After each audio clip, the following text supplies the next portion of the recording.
always had an interest in pain. All the way through my anesthetic training, it was always something that intrigued me.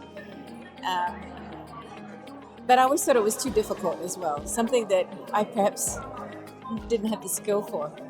And then I came to an Australian Pain Society meeting, and I met my old mentor, Dr. David Jones, again, and we got talking about pain. And he was the one who gave me the gentle nudge, which made me make the decision in the end to actually apply for a position as a pain fellow.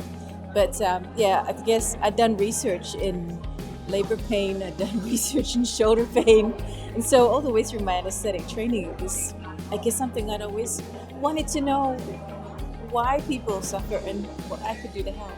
My eyes opened up about pain medicine from being, from taking a wonderful history, understanding the science and biology of it, and then also understanding that, there was a lot more behind it. There was a lot of mental health issues, drug and alcohol issues with patients, and, part social worker, part physiotherapist.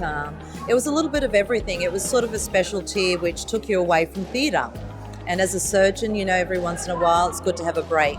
So as an anaesthetist, I always had an interest in managing pain, and I guess as I became more senior as an anaesthetist, I realised the challenges associated with good pain management, and that it was more than just medication or more than just an operation offered by a surgeon. And so I guess it came with sort of maturity and experience associated with my primary fellowship. My main interest was I enjoyed looking at very complex situations. I enjoyed neuroscience, which is part of my educational background.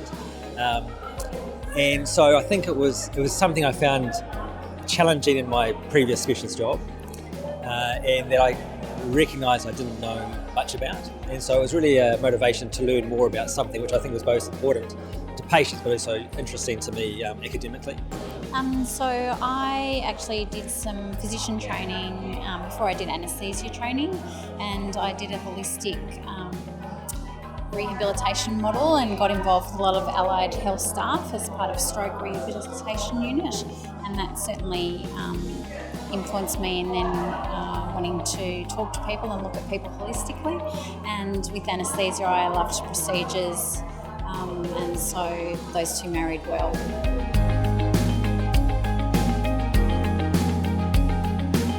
One of the biggest problems I find, our patients see lots of doctors before they come to the pain clinic, and what they don't get is some time for someone just to listen. You don't actually have to have all the answers, you just have to listen. It is approaching a challenge. It is the problem solving that comes with meeting clearly complex patients with ongoing needs. I like the continuity of care involved. And I guess for me personally, it's a bit about being part of an interdisciplinary team and working within a department for the greater good. For patients who feel that often the rest of the medical system hasn't been that useful for them. And I think they appreciate a lengthy and sort of well thought through sort of approach that the pain medicine especially allows you to do. It means being a physician.